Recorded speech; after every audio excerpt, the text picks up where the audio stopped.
নমস্কাৰ, স্বাগতম জনাইছোঁ। স্বাধীনতা দিৱস আহি পালেহি, মাজত কেইটামান দিন বাকী। এইটো ভিডিঅ' যোৱা গণতন্ত্ৰ দিৱসৰ দিনা বনাইছিলোঁ। সঠিকভাৱে ৰাষ্ট্ৰীয় পতাকা কেনেদৰে বান্ধিব লাগে। বহু সময়ত আমি দেখিবলৈ পাওঁ যে ৰাষ্ট্ৰীয় পতাকা সঠিকভাৱে উত্তোলন নহয়, কেতিয়াবা বন্ধাটো বিসংগতি হয়। তো বলক ভিডিঅ'টোৰ জৰিয়তে আমি শিকিবলৈ চেষ্টা কৰোঁ ৰাষ্ট্ৰীয় পতাকা কেনেদৰে সঠিকভাৱে বান্ধিব লাগে।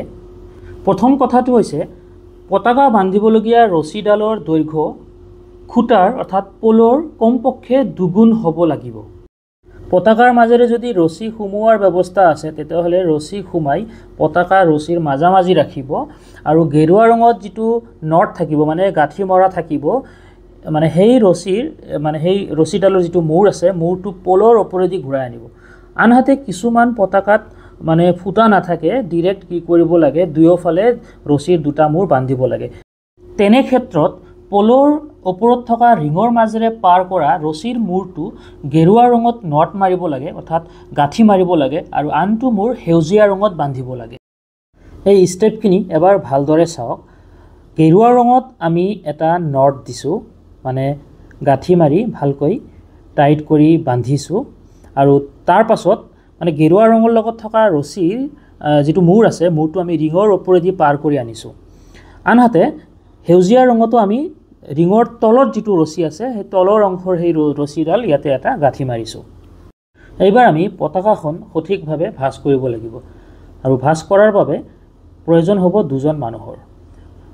দুইফালৰ পৰা এনেদৰে ধৰি প্ৰথমতে গেৰুৱা আৰু সেউজীয়াৰ মাজৰ যিটো লাইন আছে তাতে এনেদৰে ভাঁজ কৰিব লাগিব, আৰু তাৰ পাছত বগা আৰু সেউজীয়া লাইনৰ মাজেদি এনেদৰে ভাঁজ কৰিব লাগিব। আৰু ভাঁজ কৰাৰ পাছত গেৰুৱা ৰংটো ওপৰত ৰাখি এনেদৰে মই দেখুওৱাৰ দৰে এনেদৰে ভাঁজ কৰিব লাগিব। এইখিনিতে কওঁ, যদি পতাকাৰ ভাঁজত ফুল দিবলগীয়া হয় তেতিয়াহ'লে বগা আৰু সেউজীয়াৰ এই ভাঁজৰ মাজত এনেদৰে ফুল ভালকৈ ছিঙি দিব পাৰে।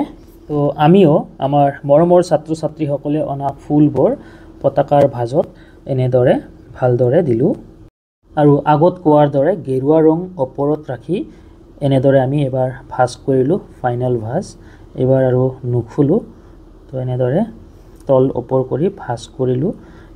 শেষৰ বান্ধটো খুবেই গুৰুত্বপূৰ্ণ, যিহেতু পতাকা আমি টানি ওপৰত উঠাব লাগিব, আৰু গেৰুৱাৰ লগত থকা ৰছীডাল টানিহে আমি ওপৰত উঠাব লাগিব, আৰু এইটো পোলৰ ওপৰেদি আছে যিহেতু।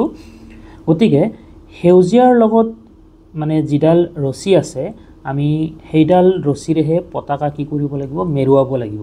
যিহেতু এটা লুজ বান্ধ দিব লাগিব, যাতে পিছত উত্তোলন কৰোঁতে টানি দিলে খুলি যায়। গতিকে সেউজীয়াৰ লগত থকা ৰছীডালেৰেহে এনেদৰে আমি মেৰিয়াই কি কৰিম, এনেদৰে এটা লুজ ভিতৰত পেচ এটা সোমাই দিম। হৈ গ'ল। এনেদৰে পোলৰ ওপৰত থকা ৰিঙৰ মাজেদি অহা ৰছীডাল টানিলে পতাকা ওপৰত উঠিব, আৰু ওপৰত সঠিক স্থানত লোৱাৰ পাছত যেতিয়া আমি সেউজীয়াৰ লগত ৰছী আছে, ৰছীডাল টানি দিম, তেতিয়া এনেদৰে পতাকা খোল খাব আৰু এনেদৰে উত্তোলন হৈ যাব। গণতন্ত্ৰ দিৱস আৰু স্বাধীনতা দিৱসৰ পতাকা উত্তোলনৰ মাজত কি প্ৰভেদ, আমি পৰৱৰ্তী এটা ভিডিঅ'ত আলোচনা কৰিম। ধন্যবাদ।